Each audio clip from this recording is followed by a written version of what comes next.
Assalamualaikum warahmatullahi wabarakatuh, everyone. Hello, this is a week 7 speaking for academic purpose, organizing and managing panel discussions, the second sessions. So for the next 3 to 4 weeks, we will still be discussing about organizing and managing a panel discussions, or we also can call it like a group discussions. So today, what we are going to discuss is about people involved in panel discussions, as well as their responsibilities and language forms and functions which they will be using. And also next is the group activity. Next, there are at least two people involved in panel discussions. That is one moderator and the rest are the panelists. The moderator has some responsibilities, including presenting, opening, and then introducing subject problems, introducing the panel members, meeting with the panel members and present a summary, giving participants spontaneous questions, giving questions, and so on. While the panelists have several responsibilities, including preparing the materials, organizing their thoughts, listen thoughtfully to the others, express views and ideas clearly, answer the questions, waiting and speaking only on the focused topic under consideration. So this is the stages to conduct a panel discussions, including first opening by the moderator, and then question and answer, as well as sessions, information's delivery from panelists, and then followed by the closing from the moderator. The question and answer can be put together within the panel member speech, which is quite natural for a panel group discussions, or alternatively, you can move it in the back. So you will have like a certain sessions focusing on question and answer.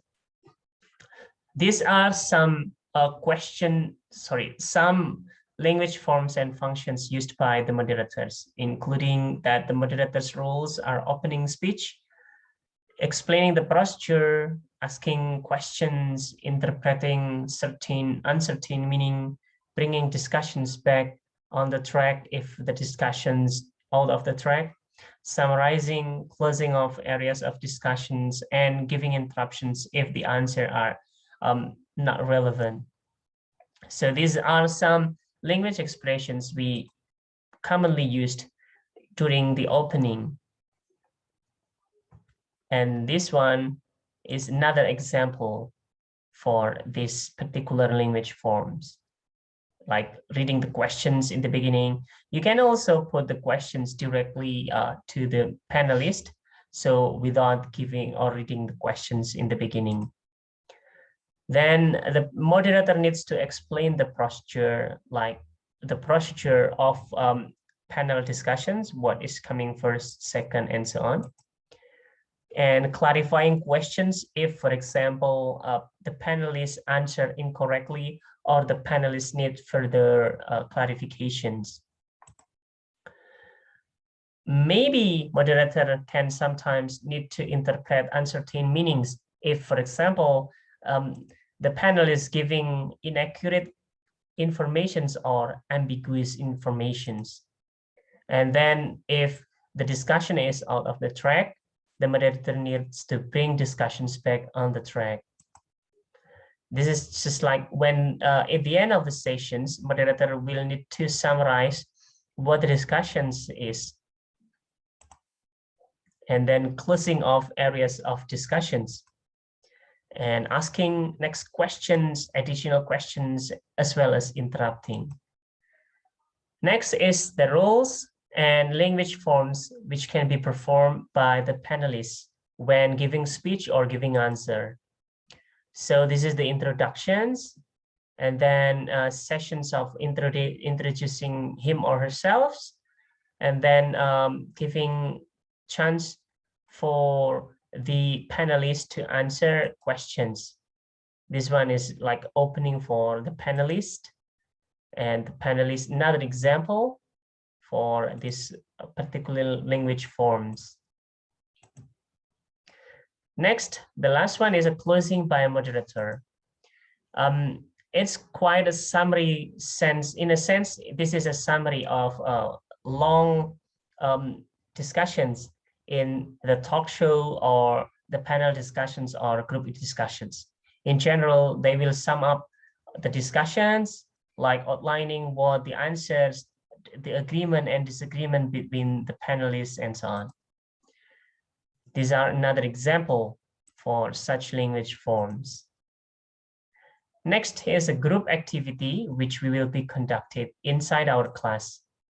So for our panel discussions, you will need to form a group consisting of 4 to 5 students, which is quite ideal, I think, because 4 to 5 students, there will be 1 student becoming the moderator, and the rest, like 3 to 4 students, will act as a panelist.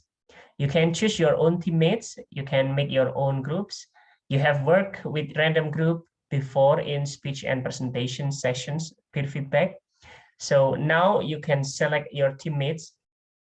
One student will act as a moderator and others will act as a panelist.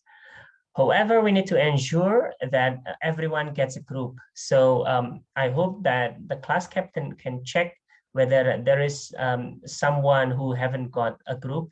Then if someone is not getting a group, I hope that class captain can help to find a group for him or her. Then second, you need to have a look at this topic from ESL conversationsquestions.com. There are a huge variety of topics over there. And each topic consists of several questions, which is quite interesting because this is like exercise for us. So we will do it like very easily. Just pick a topic which interests you. Then inside the topic, just choose 3 to 4 interesting questions. We have a large range of topics available there, from dancing, culture, language, and developments, personal development, psychology, and other things, which is quite interesting. If you think the questions are not interesting in that particular list, you can also create your own questions, make agreement with your panelist. Then panelists prepare to answer. Then after they finish preparing, it should be about 5 to 10 minutes to prepare just quick answer towards the questions. Then you can perform a panel discussions. Follow the roles of each speaker and then record your performance and upload it to your YouTube. So for the language forms and language functions, use this video as well as the PDF, which I will send you after this. And then you need to record your performance and upload it to YouTube. You can use Zoom meeting, or you can use Google Meet to record it and then upload it. One of you will need to upload it into your YouTube. Write a short description of this activity, what the topic you choose, and what the questions you select. And then you need to mention your name. Name refers to student ID. Name is optional, but you can also put it there. Then the performance should take about 10 to 15 minutes. So don't be too long. Do not exceed 15 minutes because it will get boring for some. And then you need to submit the URL link of your YouTube video's performance via Google Form, which I will send to Google Classroom, your Google Classroom. Each student should submit individually, so it is easier for me to take it as attendance. All right, that's all for our activity. Thank you so much, everyone, and have a good day.